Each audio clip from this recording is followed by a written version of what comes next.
So it turns out the cup mic was working, but not the main mic, so people did hear all that debacle, but it's fine, we can still. Oh, great. Yeah, cool. Let's let it die. Yeah. That was a nice word you used too. Debacle. I like that shit. That's a good way of saying giant fuck up, you know. Debacle.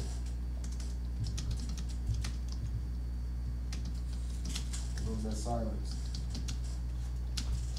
Y'all do this every Tuesday? Yep. Cool. I was like, what the hell is this black dude doing with this motherfucker? Don't you got something to be smoking blunts and eating shit? Get a separate camera on, John. All right, everybody, we are now officially live streamed on Facebook, Twitch, and YouTube. Take two, everybody. Please welcome your host for the Robbing the People. That would be Rob Morris, everybody.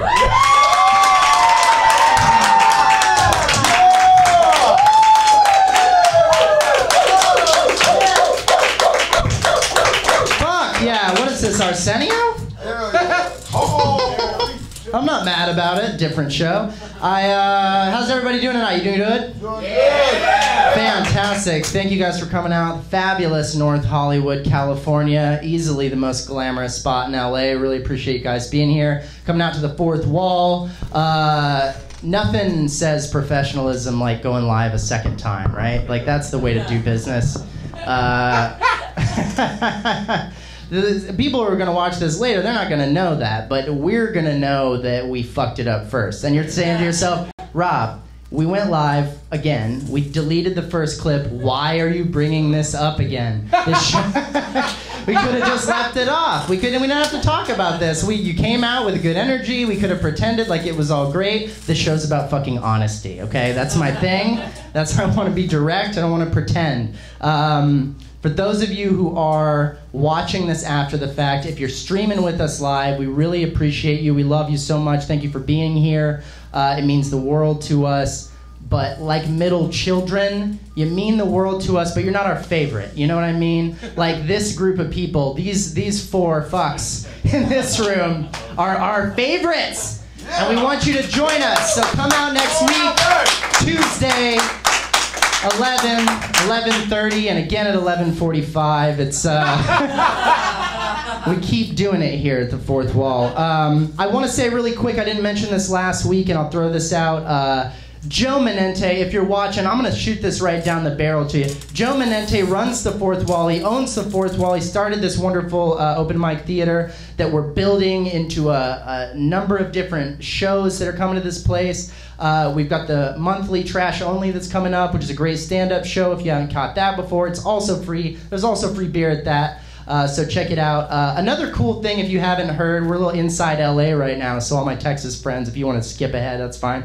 But the fourth wall, another cool thing that's going on out here, the fourth wall has just got its own mobile mic. It is literally a box truck painted up like the fourth wall, jetting around LA, letting comics hop in the back and do their sets. It's amazing. No, it's a really fucking cool idea, but I was thinking about it earlier today, and I was like, is there any more just cry for attention than a box truck full of comedians? You know what I mean? Just like, I thought it couldn't be, and then I saw the fucking fluorescent lights that Joe put on the side. It's neon, it's like flashing, literally, like, please come, love us. And I plan to beg for that attention in the same box truck. I want to make that clear. I do. In the news this week, absolutely crazy thing. I don't know if you guys heard about this. Genetic scientists were able to produce offspring from 2 male mice. Yeah, 2 male mice produce an offspring. Absolutely unheard of. It's never been done with any other animal. And these 2 little dude mice had a little baby. And Mike Pence has already put both those mice in conversion therapy. That's already happened. He's separated the baby from its parents and put it in a cage. It's already... I know you're like, mice are already in cages. This one's much fucking smaller. It's cruel. I'm not a fan. I think it's over the line. Bill Cosby's in jail. That's kind of a cool thing, right? You feel all right about that? It's good. You're not a fan of Bill Cosby being in jail. I don't have time to debate that with you. I'm black, I'm supposed to say that. Fair enough. That's legit. He got assaulted already. Did you guys hear this? This is not even the joke part. This is a true thing. He already got assaulted because he was sitting at lunch with somebody, a bunch of other prisoners, and he made a joke. And one of the prisoners, I guess, didn't like that joke. Maybe he didn't get the Jell-O pun or whatever the fuck it was. It didn't go over, so this guy, this other inmate, hit him in the face with a chicken sandwich. Yeah. He just straight chick slapped him right across the face. Finally some unwanted meat flying at that guy's face. You know what I'm saying? I know, it's a trashy, terrible joke, but who am I talking about, right? Come on, let's be fair. Love you, Bill. Oh, man. I'm just going to replace Bill with Rob in my head and pretend that was about me. I think that's gonna get me through the show. One of the Senate races I'm watching really closely is Beto O'Rourke and Ted Cruz down in Texas. Anybody paid attention to this at all? It's really a huge deal. Alex is from Texas, our Texas constituency in the audience. So here's the deal if you don't know, if you haven't heard about this, it's pretty fucking crazy actually. So Ted Cruz, if you remember him, he lost the presidency pretty badly. Second place, we'll call him second place in the Republican ticket. He did all right. I like to think of him as like the creepy, evil Bill Engvall. You know what I mean? Like he kind of looks like that, like kind of a Munster crossover. But anyway, Texas hasn't had a Democratic representative since like 1994, since they had someone in the Senate. Governor Ann Richards, back when I was a baby, those are the last people that were in charge that were Democrats. Well, there's a Democrat from El Paso who is a congressman now, Beto O'Rourke, who is running a race against Ted Cruz, and they're neck and neck. It just keeps going back and forward. And most of the time, Cruz has the advantage, but occasionally O'Rourke comes out ahead. And tonight they had their last of 3 debates. They had a huge debate tonight. They went back and forth. O'Rourke called him Lion Ted. I thought that was fucking crazy. I did not expect that shit. The Democrat used one of Trump's nicknames. It's absolutely nuts. But they were worried. They were worried that O'Rourke was going to come out too hard because of the last debate. I guess they felt he was a little soft. His whole thing is that he's very genuine. He's kind. They were worried he was going to come out and just boldly insult Cruz to his face. But Trump jumped on Twitter and he's like, no, that's my fucking job. Don't you worry about it. I'm going to take care of that. Can you believe that? This guy is going to go, he's showing up in the next couple weeks. Trump is going to show up in Texas to campaign for Cruz after he insulted his wife and he said his dad assassinated JFK. And he's going to show up and be like, let me tell you something, you got to vote for this fucking guy. He's the like, that is the most backward shit that I've ever heard. The crazy thing about it is that, so here's what's fucking me up. So Beto O'Rourke is a white guy from El Paso whose name is Robert, but because he grew up in El Paso surrounded by Mexicans, they were like, no, dude, you're Beto. That's your name. And so he grew up with the name Beto, a Hispanic name, white guy with a Hispanic name. Now we got Rafael Cruz, who is actually Latino, but is pulling the Texas vote, but call himself Ted. That's the way to do it. I don't think they're going to get tripped up by the name. What's funny to me is that they're both using it as an argument. Like, the right is being like, oh, this like, he's a fake Hispanic, but he's a true pendejo. You know what I mean? Like, I saw that on a T-shirt at one of the rallies, and I was like, oh my God, this is going so backwards. I'm just waiting for the return, right? Like, there's got to be some comment about Ted Cruz's boots. I'm so fucking done with it. No boots with the suit. That should be the new fucking O'Rourke slogan. No boots with the suit. It looks terrible. Have you guys ever seen... Look at this. You probably can't see on the live stream. I'm wearing Converse with a suit. It looks fucking ridiculous. I'm a comedian. That's fucking fine. I'm allowed to look like a fucking clown up here. That's my job. Ted Cruz with the hat and the boots and the fucking... I'm out on that. I'm out on Clown Cruz. No boots in the suit. That's my thing. Are you guys ready to get this fucking panel started? You ready to do it? Travis, take us to that goddamn panel. It's panel time. Alrighty, everybody. Are you ready to get your panel going, everybody? Oh, yeah. Everybody take us hard. Yes. All right, your first panelist. The fantastic. She runs the developmental mic in the Winchester Room in Glendale, and she also says that she represents the ignorant but well-meaning. Please welcome Maxi Witrak, everybody. And your second panelist, he's a self-described libertarian anarchist comedian who runs the sketch channel, the YouTube sketch channel, Outrage TV. Please welcome Nick Jordan, everybody.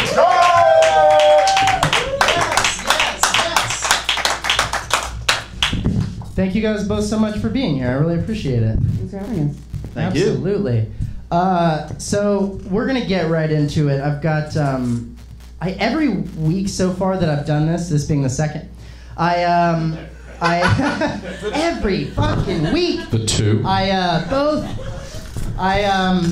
I changed my mind several times during the week about what I want to talk about, what I think the thing is going to be, and I'm waiting for some news to move me. And one of the things that I saw this week that I'd love to just get a reaction on, because so last week I had two people on that you could argue were my friends, and we pretty much agreed on everything. In contrast, I barely know you two. I met Maxi tonight. I've met Nick. An enemy. Correct. We're already on opposite sides, literally, of the stage. Nick and I have done mics together more than once, but I have talked to you personally both. Never. Can we agree on that? We can say that on live. So this isn't prepped. I didn't bring on just people I know agree with me to talk about this shit. I actually do want to hear something different. So the first, fuck yeah! Holler at me, boy. You got the slacks on, bitch. Yeah. All right. Let's talk about the first thing. So one of the things that a lot of the Democrats and Republicans are running on right now, and either running for or running against it, and I think if you had told anybody that this was a policy thing like 10 years ago, it would have blown everyone's mind. Medicare for all. That's the thing that people are talking about a lot. You could argue Bernie Sanders made it really popular and slapped that name on it. But the big idea that we're talking about is socialized medicine, the idea of the government being involved in healthcare. I don't want to rehash what the typical points are, but in case you're totally ignorant, the left kind of says we should guarantee healthcare as a right, and a lot of them are pushing that. It's gained popularity massively in the last 5 years. I'm sure we can look up some statistic. It's not super important, the number, but the amount of support has gone from, like, nationally, I think, very low double digits to like a majority. We're at the point now where a majority, it's not a huge one, it's like, mid-50s, but there's a majority of people that agree that the government should offer some sort of public option for everybody. So what are your thoughts on that? Obviously everyone on the right is totally against it. They say government should be completely out of healthcare, it should be a free market thing. Nick? Well, I just think you should embody the change you want to see in society. Yeah, so if you think that healthcare should be free, here's what you do. You go to medical school, you spend tens of thousands of dollars and 10 years of your life becoming a doctor. And then... Where can you go to medical school for only tens of thousands? Point taken. That improves my argument. Let's say hundreds of thousands of dollars. Okay. Spend that, become a doctor, 10 years of your life. And then... do your job for free. Okay, but first of all, you aren't allowed to practice medicine on anyone in your family. So even the most direct people in your life wouldn't even be able to benefit from that. You'd only be able to care for yourself. But that's kind of your point, right? The only way to get yourself free medical care is to learn how to provide that medical care yourself. That's your argument, right? No, I'm not saying that at all. I'm saying if you want to see a change in society, don't complain and expect other people to follow out your demands, or don't use the gun of the state to force people to do what you want. Right. No, be the change that you want to see in society. So that's the fundamental reality is that you're saying that the health care that these doctors are providing is not worth the money it takes to pay them. I'm 100% not saying that, and I want to make it really clear that my idea is that all of us throw in, just like we do for Medicare now. Force people to pay in. Yeah, the way we do now. Yeah, absolutely. You're forced to get Medicare taken out of every check that you make, and it goes to the old people in this country, and we all agreed back around FDR's time that we would all pay in because the old people aren't in an opportunity, they don't have a position to get that health care or to go to medical school. And I say the same thing applies to poor people. How are they supposed to get the money? I would contend that most health issues are lifestyle related. People are going to fast food, they're doing what they're not supposed to, and all the nutritional information that you need to be relatively healthy is available with a simple Google search. But people don't do that. They don't take care of their bodies, so they expect other people that are working hard to pay their medical bills because they themselves cannot. And also, here's the other thing.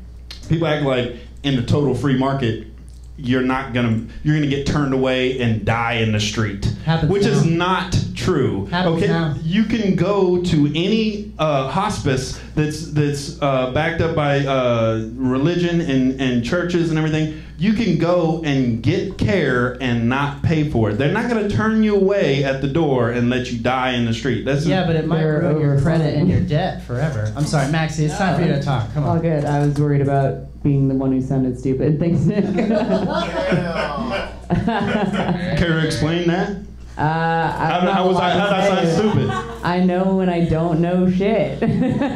I think it's. Is that an argument? Aside, let's put policy stuff aside and let's just talk about it on a fundamental, ethical level. Mm-hmm. We're the wealthiest country in the history of the world.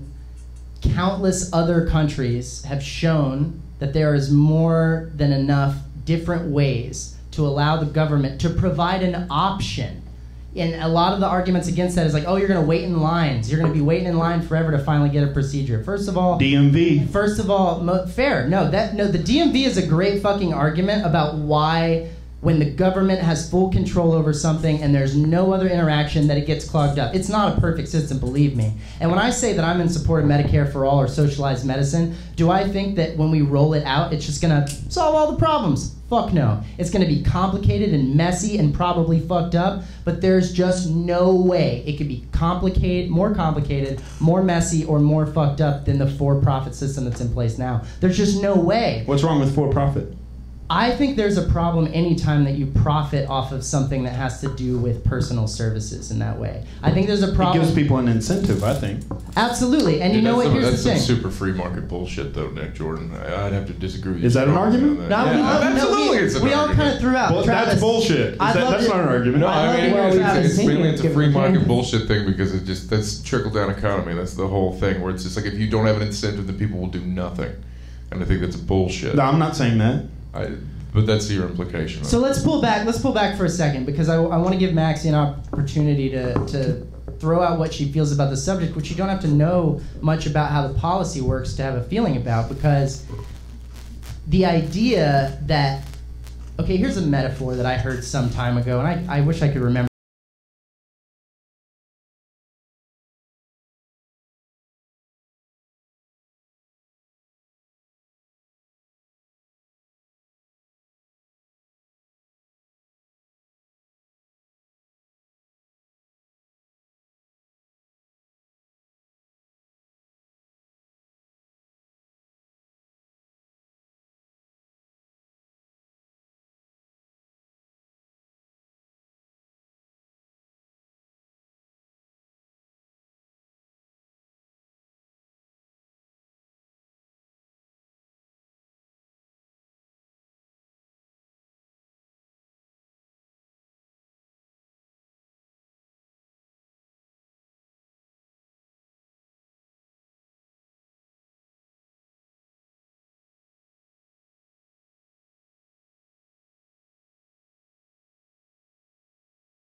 totally eliminate the government's role in these places. And what I'm saying is we need to have a better conversation towards fixing these problems. Like, so I'm saying it's the problem. Yeah, I think the problem is government, why that bill is so big. Right. If you had a free market, there would be competition that would undercut that price. No way. You would be able to choose. No way. There'd be some fucking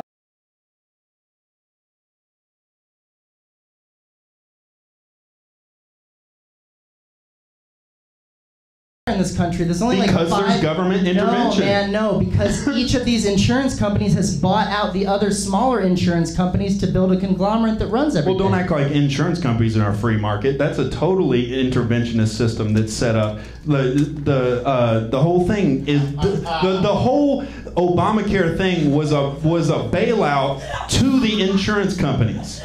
The whole thing was set up to set up a monopoly with the insurance companies that were hand-selected and cut out the rest of their competition. That's what free market does. They use the government to cut out their competition. That's what smart business people do, is they use the government to cut out their competition. If they didn't have that option, if there wasn't a big giant interventionist government sitting there to work with it, then you wouldn't have that option. You would just have to provide the best service for the lowest price. And that's all that matters, the best service for the lowest price and choice for the consumer. Maxi? I, in principle, am in favor of businesses being free to run as they see fit because, you know, businesses are run by people and people have to make their money. My parents are doctors, and I know they're incredibly frustrated when they feel like they're not getting properly compensated for the work they're doing and all the years of shitty no sleep and debt of medical school and all that. But I think it's naive to think that without obligating the government to step in and help, or legally help, that left on their own, businesses are going to elect to help the average person by lowering their costs or cutting things they need, cutting their paycheck or whatever they need to do to provide that value to the customer, especially the one who can't pay. Because it's like when grocery stores, you know, throw out tons of good food, the person who owns the grocery store, it's their right to try to make a profit. But then there's the argument of, oh, well, you know, they could be feeding some homeless with all this perfectly good food they're throwing away. But are they obligated to do it? No. And so I think healthcare is the same thing. Without something forcing them to help, the businesses aren't going to. And let me say, as someone who, you mentioned, you know, we said at the top that you consider yourself libertarian, right? Okay, so I'm from Texas, maybe the most libertarian state in the country, like per capita. I grew up, I mean, it's fucking, you could look it up, I'm sure, somewhere, some registrar's office. I was registered libertarian until I was like 24. I 100% am from the sea of don't fucking tell me what to do. Like, I get that 100%. I mean, raised by farmers. I could not be raised by more people who were like, don't ever come on my fucking land, don't you ever tell me what to do, don't touch my fucking guns, don't touch anything ever. And so I grew up very much in that mindset of, look, you take care of yourself. You take care of your own. You take care of your family. And if other people can't get their shit together and figure out how to pay their bills or figure out how to get health care or whatever it is, that's not my fault. I can't think about that all the time. I gotta think about my fucking family and my life. That's how I grew up. Then, I left. I moved, I lived in a bunch of different places, North Carolina, New York, all over the place. And I ran into what I consider to be the #1 problem with the libertarian mindset. And believe me, there's a lot of things in me that are still there. I'm still very much like, don't fucking tell me what to do, don't touch my stuff. You know, personal property is really big to me. You know, the cops show up and they want to look at my shit. I'm the first guy who's like, let me see the fucking warrant. Like, I'm that guy 100%. But the problem is when you don't have somebody to step in and say, hey, what are the fucking rules? What are the fucking limits?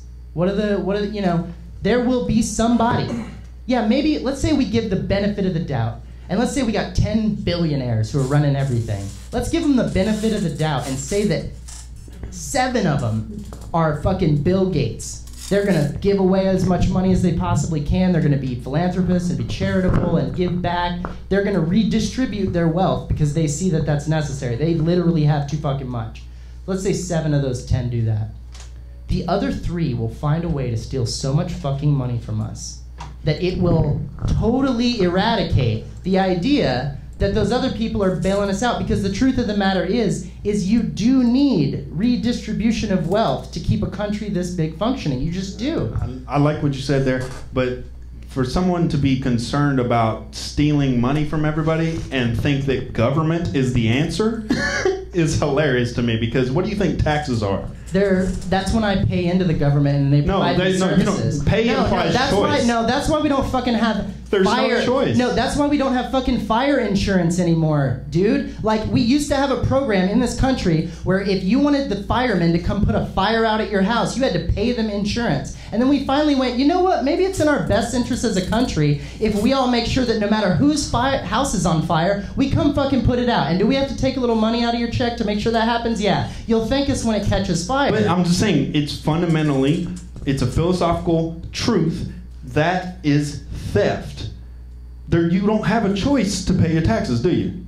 You don't have a choice. Who doesn't pay taxes? I'm just saying you don't have a tax-free country. I'm saying you don't have a choice. So right. It's involuntary. No, but we do so have a choice because that's why we fucking vote. If you're concerned about theft. No, dude, we vote on what the fuck happens with taxes. You get no choice whether or not you pay taxes. No, but we vote on the people that implement those taxes. That has nothing to do with what I'm saying.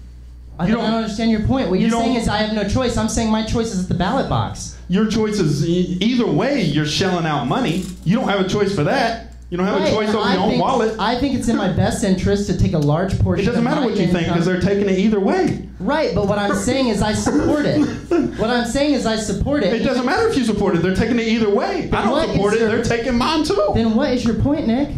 I'm saying it's an involuntary system, and fundamentally it's going to be corrupt, inefficient, and non-responsive to the market. So what is your idea for an alternative to that?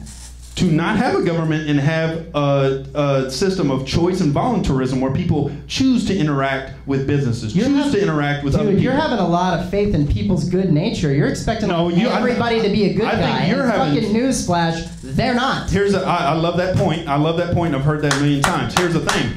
I love that point. Here's why you're trusting in people's good nature even more. Is because you're allowing for a big bureaucratic system filled with people called the government. And you're expecting that amount of power to not corrupt the individuals that are chasing that power, and you're expecting them to be benevolent beings and do right when they're stealing money out of your pocket the whole time. I expect to live in a country of checks and balances where they don't follow the fucking rules. We either vote them out or we change the rules and prevent it. We're supposed to have a representative democracy. Do we? No. We have a fucking oligarchy where the rich people are making all the choices. But we're supposed to have a fucking check on them, which is if they don't do the things we like, we vote them the fuck out. You know what the check is in a free market? You don't buy their products that they're selling. You're in your example with the billionaires. Oh, those billionaires that are stealing all this money from us. How about, okay, one of the billionaires owns Walmart. Don't go shop at Walmart. Real simple. But if you live in a small boycott. But if you live in a small town, Walmart may be the only place you can get half of your shit. No, there's mom and pops. No, you go to mom and pops. No, the mom and pops are out of fucking business, dude. There ain't no mom and pops in Walmart town. I like to give a shout out to let's get the beers, John Bailey. Let's get some beers up here. Sponsor Bud Light. Yeah. Sponsored by Bud Light, by which I mean not that they paid for this to happen, but if we didn't have these, we wouldn't keep going. Okay. Fuck yeah. Hell yeah. Hell yeah. Hey, man. Anytime I can get camera time. All right, let's move the fuck on, goddammit. I got so heated on this shit. I love it. A good conversation, though. No, it's sick. It's sick. Let's move to the next thing. Okay, this is a thing that I just figured out, and I feel like I'm late to this party. Is it bad? I have never loved beer so much as right now. Fuck yeah, guys, hate beer, and it has never tasted sweeter. In the fucking spirit. Absolutely. America. All right, America. All right. So let's talk about this guy, Steven Crowder. You heard of this guy? Yes, sir. Yeah. All right. So this, he does a lot of different things and makes a lot of different sketches and videos. And I don't want to. This segment's not meant to be about him, but I want to use him as an example. He does this segment that you undoubtedly might have heard of. You haven't. It's massive. It's huge. It's viral. He does this segment called "Change My Mind," and the way that it works is he goes to places with an idea or a concept that usually fits on a vinyl banner that he makes up, and he goes somewhere and he sets up a little table and he puts the vinyl banner on the front and it says some very shocking thing on it that he believes, And he sets it up in a place where he knows it'll trigger people. He knows that the idea that he's put on this vinyl sign in front of his thing is not popular, and he's going to encounter people that are going to disagree with him. That's what the fuck I'm doing here. I'm not against that by any means. I'm 100% on board with discourse and talking about people disagreeing. And I don't care how boldly they disagree or how stupid I think someone is. I don't care about that. I want to talk to everybody.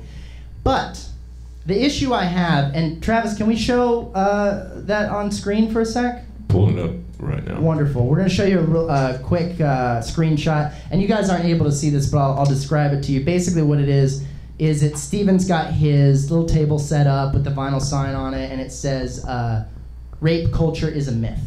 Changed my mind. So that's the position he's taking there. Rape culture isn't real. It's one of the only ones that I spent a substantial amount of time watching. I flipped through clips and stuff because I want to make sure I wasn't misrepresenting.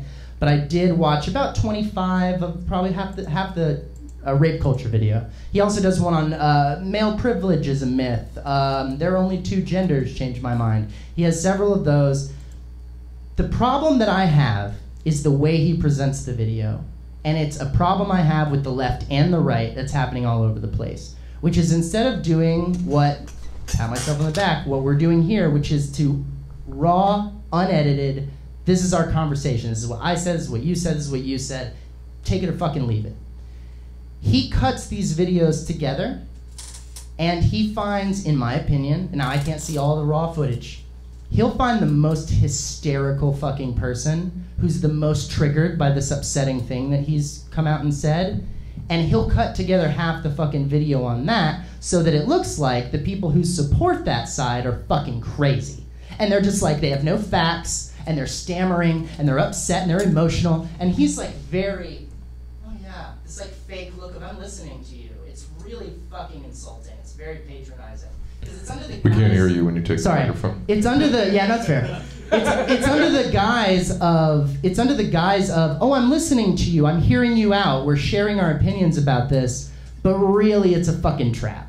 And it's a trap for these people who don't agree with him so that he can show the video online about how he's just a reasonable guy with a reasonable thought. Cool. And all these people are lunatic, liberal, leftist, fucking PC police who are showing up to, shut his shit down and Maxi first. Just a quick question of clarification. Did he actually believe these things and it's just, and he wants okay. If he really does believe it. He's not setting it out as clickbait to encourage people to argue what he really thinks. No. The setup is sincere. He really thinks these things. He really wants, but the idea that he's interested in what the other side has to say, I don't buy. Right.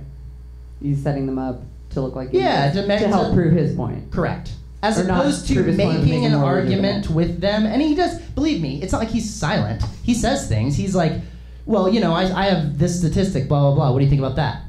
And then, they're like, I've never heard of that. I don't know. They're caught completely off guard. They don't know what he's talking about. They have no fact checker around. They don't know what's going on. Right. They're just walk around scared with statistics. Yeah, they're just upset because he also does it on college campuses with 19-year-old kids who are freaking. That's like showing up to a debate and having your note cards and burning the other sides. Like they. Yeah, that's the biggest problem I have with it is the fact that he's doing it to fucking kids, essentially. They're just these young kids who are passionate, which is the college thing. And now, to be fair, I will go ahead and say now before we get into this, the idea of these recent issues where someone like what was his name? Milo?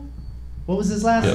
Milo Yiannopoulos? Yeah, Milo Yiannopoulos. Him showing up and them but banning him and booing him off campus where he couldn't make his speech or whatever. I'm against that shit. I'm 100% free speech. Show up, make your point. Should Steven do these fucking little tables with the sign and provoke everybody? Fine. Fucking fine, dude. I think it's fucked up, ethically. That's my opinion. But it's your fucking right. Do it, whatever you want. I'm not a fan of people who are purporting to be showing both sides of an issue or sharing a discourse, and they're shaming the other group and making them look like assholes. Nick? What's your question? My question is, what are your feelings? You're familiar with his work? Yeah. So very. What's your position on that particular segment? Do you think he paints them unfairly? Let's start with that question. I think he's what he's doing. You do have a point that it's kind of young, impressionable people that may not have their arguments all together, may not have their thinking all sorted out. Yeah, he doesn't show up to like the ACLU. You know what I mean? He doesn't show up to people who they are wouldn't ready to let have him an show argument. up. They wouldn't get on I camera with disagree. him. They're ACLU, dude. I don't think they would get on camera with Steven Crowder, but the other thing he's doing is he's showing the mindset that's being taught on college campuses. And these people didn't grow up having these ideas. They've clearly been indoctrinated into this thinking, and he's poking logical holes in it and seeing what happens. Now, he may be selectively editing for the most frantic, hysterical people, which is like, okay, whatever. You want to get the juiciest content out of it. You want to get the most views. You want to have people entertained while they're watching it. But I don't know that you can go ahead and imply that he's editing out like brilliant students coming up and debunking his argument. I know you don't know, so it's there's no null hypothesis. And if they did, goddamn, he'd never show me, right? Never in a million years would he want me to see. Because let me tell you, from what I've he went on Joe Rogan, and I watched his episode with Joe Rogan. They just argued about weed the whole time. Yeah, no, they didn't argue about weed. It's so funny you say that, because that's what he said. They didn't argue about weed. They argued about the fact that he lied. That's what the argument was about. He made a statement about a statistic. Jamie looked it up. It was a fucking lie. And then instead of just being like, it's a lie, he kept going like, why are we talking about weed? I don't want to talk about this. I told you I didn't want to talk about this. Why are we talking about this? Then after like 20 minutes of going back and forth and Joe being like, just say you fucking lied. He's like, all right, fine, I'll give it to you. And it's like, that's my problem, is that like, here's the thing. If you want to present to me a new opinion and you want to give me the impression that you're open and that you're listening and that you're trying to figure out new shit, be willing to admit you're fucking wrong. Quick. As soon as there's evidence. And I will say, from fucking Donald Trump down to Steven Crowder and everyone in between in that area, that's my biggest problem with them. Is it their policy issue? It really isn't. It's the fact that no one wants to be wrong. No one wants to just admit, oh, fuck. You don't think the left has gotten a bit hysterical? I'm not looking to make that false equivalency, but I'll say that it's way worse on the right, yeah. I think there's a lot of social shaming that goes on when you don't toe the party line, a lot more than the left. I feel like conservatives actually have been a lot more open to listening to people than the left has lately, because the left... I feel like what you're doing right now, Nick Jordan, is a debate tactic called whataboutism. So you're taking what the left does, instead of acknowledging how much of a punk ass bitch the right's being. You're saying, well, the left does that, so that's what about? No, I was just about to say, the left, I mean, dude, not that I'm a Republican or anything. I'm definitely Republicans, goddammit. I'm definitely not a Republican, but the thing is, they seem much more averse to debate. There seems to be like Antifa.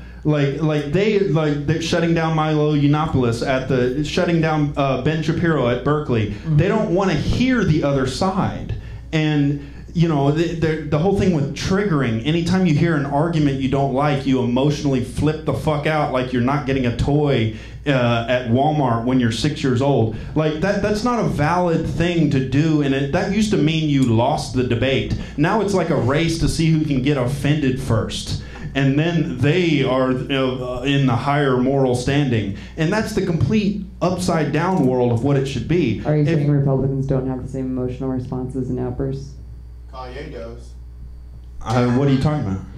You just were implying that Democrats or liberals were the only ones who react. I'm saying the only ones. I'm not trying to get in a partisan back and forth because I'm not a Republican, but I'm just saying the left is the most egregious offender of it. It's very convenient for you, Nick, to like take a lot of right side arguments and then say you're in the middle. I'm not in the middle. Calling you a Republican. I'm not calling you a conservative. I'm not in the middle.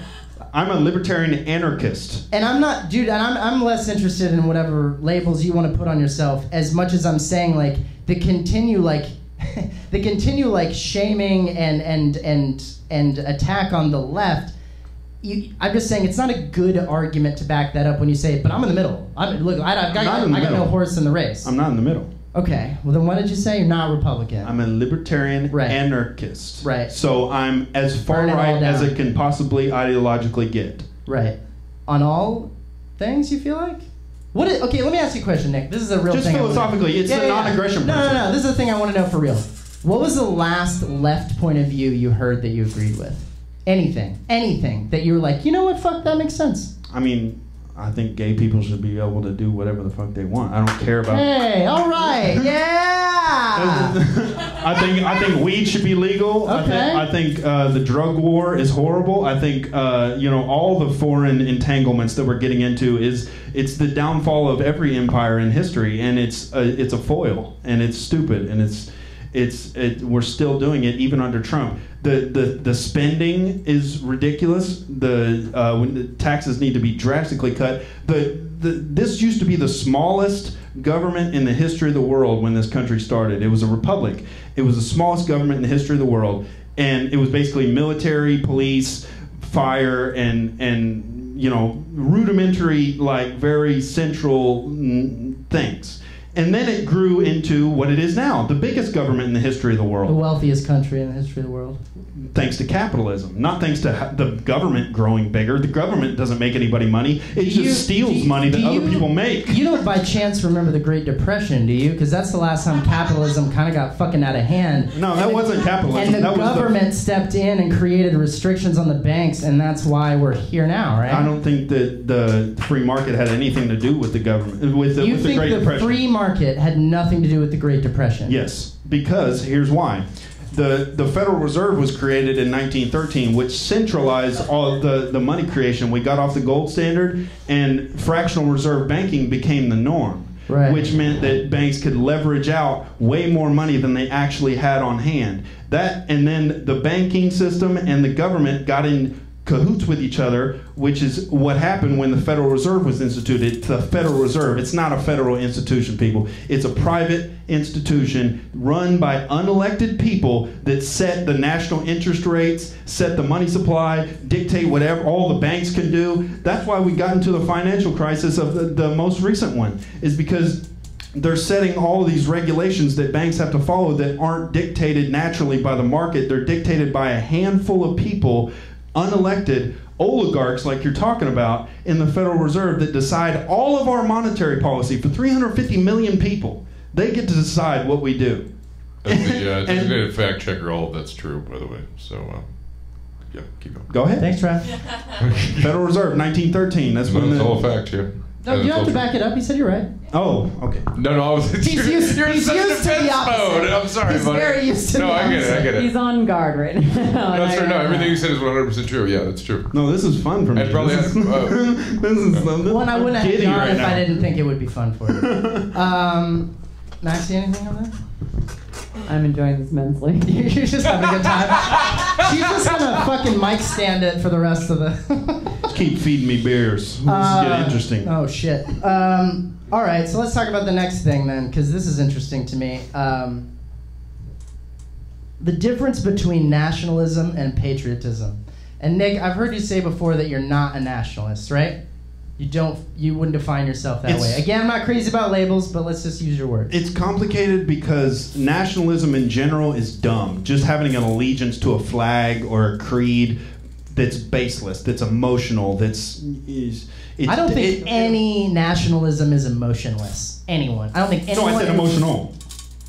Right, and what I'm saying is I don't think anyone in the history of the world that we would describe as a nationalist didn't have emotion behind that. Right, that's a fair point. But what I'm saying is there is a problem. There is a certain thing about this country that's special because of the principles that were in its founding. The separation of church and state, the small government. It was the new experiment that had never been tried in history. Right.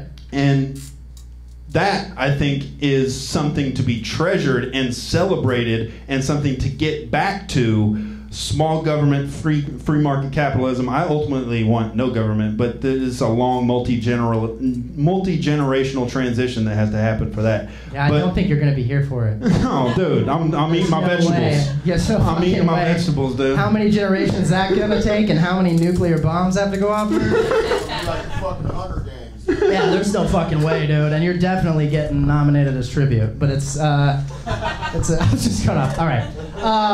Okay, so you want no government, right? And I forgot what we were just we're talking about nationalism versus patriotism. So no, that's totally relevant. Let me break it down really quickly in my own words, just because for a long time I confused the two. So I was in 8th grade when 9/11 happened. So all of high school for me was that like rah rah America, USA's the best, that the terrorists win, all that shit. And at the time, and my immediate reaction was to latch onto that. I was in Texas, very conservative place, brought up by very conservative people, and when, we got fucking attacked by terrorists, I got 100% on that, like, no, fucking USA #1. And then over time, I started to I remember I read this book by, I think, Reza Aslan, and it was called How to Win a Cosmic War, which was one of the things that you could argue Bush was trying to do, which was like, they're evil and we're good and we're the evildoers, right? He used that word on TV, which is hilarious to me. Evildoers, he used to say. And yeah, he would go after the evildoers. And we're good and they're evil.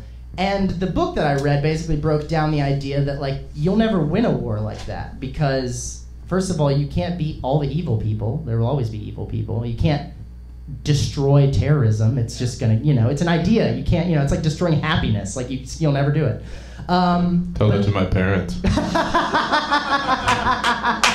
That's why you're here, Travis Clyburn, everybody. So my point is that at the time I remember making a shift, and I'd never really talked or heard about nationalism as a concept. So at the time, what I was seeing as nationalism in America, I was calling patriotism then. I was saying like, oh, I'm not a fan of patriotism. I don't get it. I don't get being a patriot. You were born here. That was a fucking roll of the dice. It's like being proud to be white. Like, you didn't have anything to do with that. Like, and shut up. Like, that's not a good point to take anyway. So for the longest time, I kind of strayed away from it, and I was like, I don't want to be too proud. I'm not trying to pledge my allegiance. Fuck, I think I've done that enough times. I'm alleged. Like, I don't need to pledge every morning. I was a teacher for a few years, and some of the kids were like, I don't want to do the pledge. I'm like, I don't give a shit. Like, that's fine. Like, that their parents weren't happy that I let them do that, but I don't give a fuck. Like, the idea that you have to swear allegiance like it's North Korea to our country every morning at school is weird. So for the longest time, I was like, anyone who's like, USA, I'm like, that guy's a little too excited.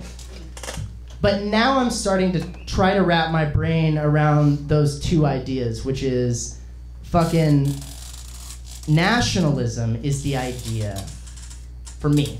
And again, we could go into the dictionary, but the point is the definition it holds for me, which is nationalism is all about the idea that our country should come first.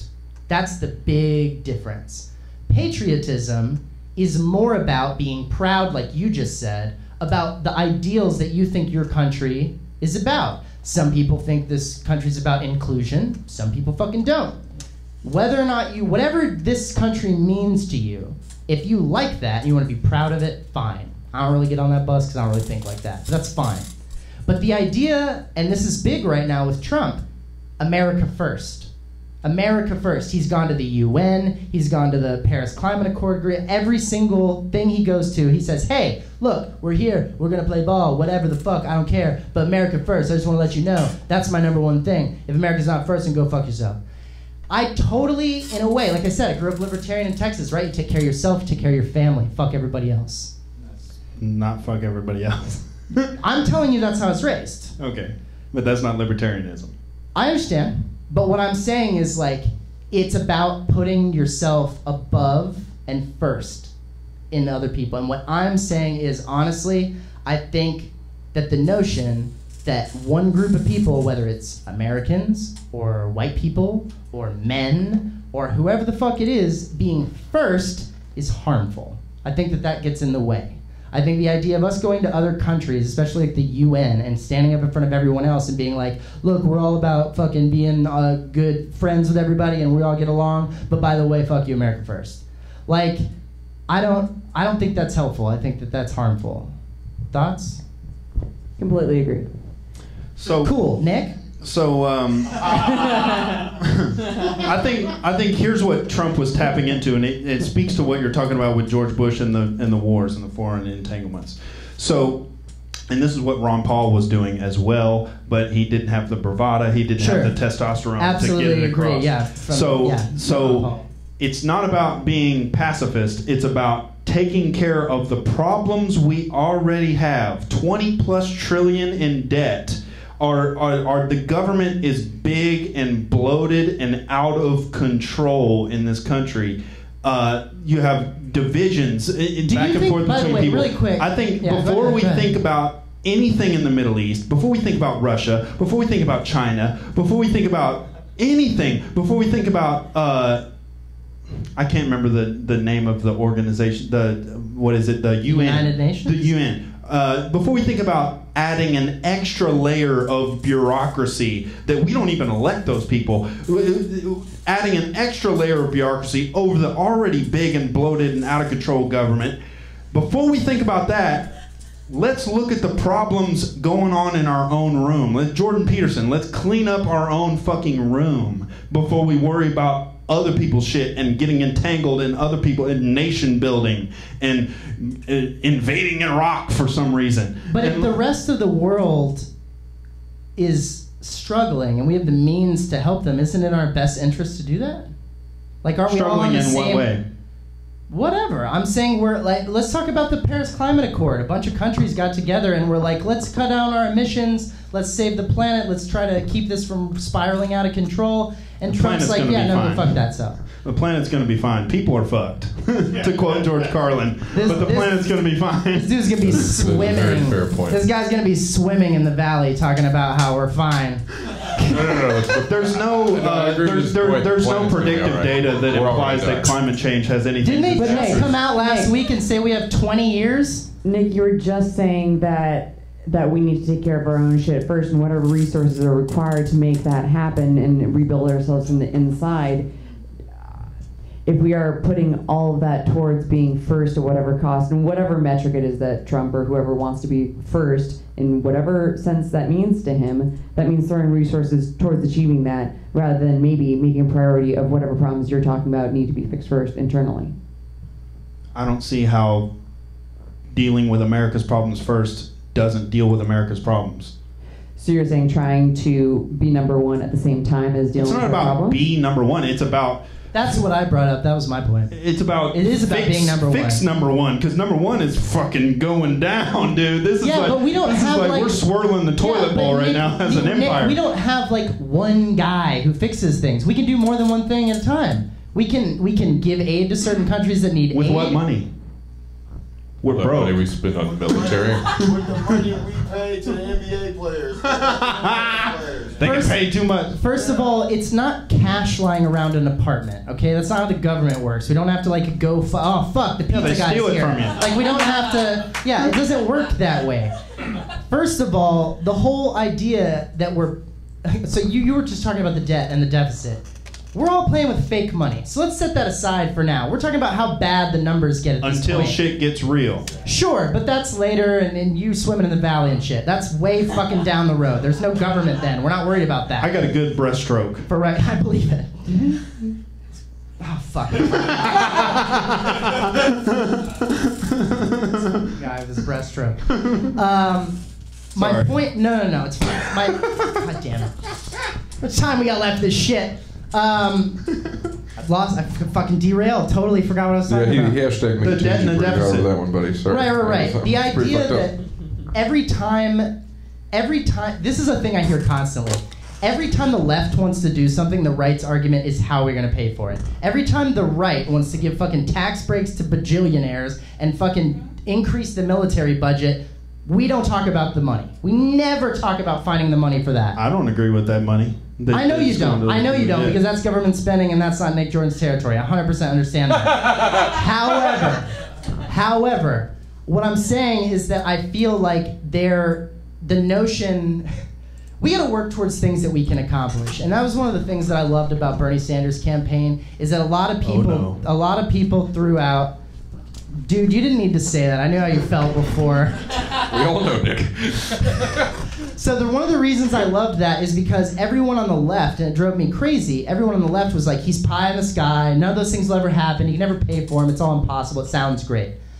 Let's say that's true. I don't think it was. There's a lot of fucking paperwork that backed up how it was all going to get paid for. But let's put that aside. Let's just say for a second that everything the socialist Democrats in America, whether it's Bernie Sanders or Alexandria Ocasio-Cortez or whoever, any one of those people, the things they put forth, it's like, how are we going to pay for it? Let's have a conversation about what we're going to get out of it. That is the most important thing. Because here's the thing, dude. Do I like paying taxes in the highest tax state in the country? No, I don't love it.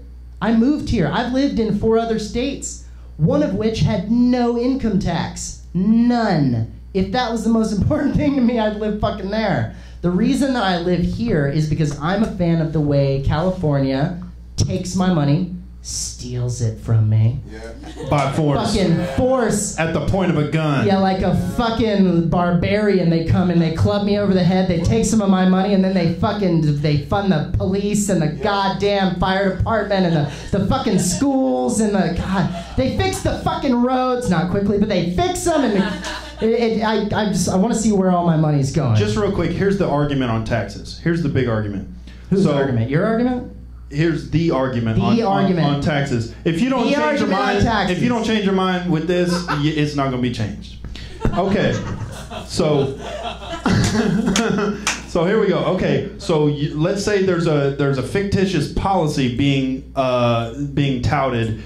The government's going to do this to fix this thing. It's going to cost this much. We're going to take this much tax money and fund it. Okay, you support the program. Oh, big time. I don't. Right. Now, the question is, do you grant me the right to disagree without going to jail? Yeah. Well, then you don't believe in taxes. Because if you mean not pay taxes, like have some people pay yes, is that your version of disagree? I thought you meant disagree on the stage. Yeah, that's fine. No, if he allows me to disagree, that means I don't have to fund it, which means when they come to my door knocking looking for tax money, I don't have to pay them. And wait. Who comes to your door for your taxes? They're going to send letters for months, but I'm not going to answer them. I'm not going to answer the letters. I love it because you know that from experience. I'm not going to answer. I have no idea how they come get your taxes after you. I'm not going to answer the letters, but the question is, they will eventually come knocking. And when they come knocking, they're going to say, we're going to need you to come with us. And if I don't want to go with them, they're going to pull their guns out of their holsters. And if I don't comply with their demands, they're going to shoot me dead in my apartment. So do you agree? Travis, can you look at the last time someone was murdered in their home by a police officer? Nobody has the balls to do this. Nobody has the balls to do this, but it's the fundamental fundamental reality of a law. If you don't comply to the very end, they're going to shoot you if you don't show up to your court thing. A lot of people go to jail. Well, what if I don't want to go to jail? What if I don't want to go to the cops? Yeah, if you don't want to go to jail and we've decided you should, you get shot. So you would agree with that by disagreeing with the proposed thing in the government, I get shot. Disagreeing with the proposed thing in the government and not means I don't pay taxes to fund it. It's not the fucking same thing. Did you sign the social contract? Those rules. Yeah, my birth certificate. Dude, when I was born in this country, somebody else signed that for I was assigned a social security number before I was even a person. Usually, and I am totally cool with it. Usually, ladies and it doesn't matter if you're cool with it because it's happening either way. But usually, what happens, ladies and gentlemen, in a contract. But it matters if you're cool with it because you're not. In a contract, there's two consenting parties. There's two consenting parties in a contract. That's not a contract because I didn't sign shit when I was a baby. Okay. Are you making the argument that way because you think you have a better chance convincing them than me? I'm just saying that's irrefutable. You didn't sign anything that signed you into the social contract, so that's not a contract. Contract's between two consenting people signing on the dotted line. A social contract is not a literal document. That's what the fuck a social contract is. Yeah, it's not literal, which means it's false. Yeah, but that's not what the term means. But they have the big guns. Bro, but that's not what the term means. The term social contract is an understanding amongst all of us. We use the term contract. I didn't understand that when I was just born. But you give up some of your rights in return for protection. Right. Not willingly, not by choice. Yeah, you can move. Exactly. You can choose to not play by the rules of society, but since everyone else is playing by it. Yeah, but Dude, aren't you glad there's a social contract? Aren't you glad that there's a thing we all signed that says you can't steal, you can't murder, you can't rape, you can't... Everybody understands that, and I don't think No, they fucking don't! I don't think... They don't that's why those crimes happen! What are you talking about? I'm saying reasonable people understand that, but there's always going to be... Who says you're reasonable? You think the government prevents murder? No, but I think a law against it incentivizes people not to That's do the it. government. Right. They do it all right now. They do it. Yeah, people come on TV and they say, hey, by the way, if you kill somebody, you might get in trouble for it. And then people go, oh, maybe don't kill somebody. Can't be my friend. Next on To Catch a Predator. Can't be my friend if you kill somebody. All right, also we got 2 fact-checking issues back here. Do it. Fact-checking issue 1, no one, the IRS has murdered 0 people. I'm saying the other one saying Bud Light. Is it going to happen or not? Also fact-checking Are you gonna issue. call me on a fact? So far. I've thrown out so many. Fact-checking issue number 2. The government does not prevent murders. The fear of sodomy in prison prevents murder. So, continue. He's always got one fact that I know he 100% wrote on a napkin back there. This is fantastic. No, we got to wrap it up. I want to say thank you guys so much for being here. This was fucking dope. It was a nice contrast from the liberal jerk fest we had last week. It was like I say with others, I absolutely had a great time, but it was nice to get into some stuff where we had different opinions. You guys have any closing remarks before I close this out? It was like having dinner with my dad. I'm super curious which one of us is your dad in that analogy. Never mind. I just want the least. I think you know. I just want the least amount of violence in society, and the biggest purveyor of the threat of violence is government. And in history, look at democide. Look up the word democide. That's the biggest killer. Governments killing their own people. I thought it was heart disease. Which is what I'm saying in history. Oh, okay. Yeah. So government is not your friend. They're not here to help you, and you can tell that because they don't give you a choice to pay taxes or not. Thank you guys so much. Go on this camera over here for me, and we'll close it out. Yeah. It's on you, beautiful. Wonderful. Thank you guys so much for watching this episode of Robbing the People. Number 2. Thank you very much to Maxi, Witrak, and Nick Jordan for being my guests this week. Let's get a round of applause for them from our boisterous audience. Please follow Fourth Wall on YouTube, and we will see you next week. Thank you guys. Robbing the People.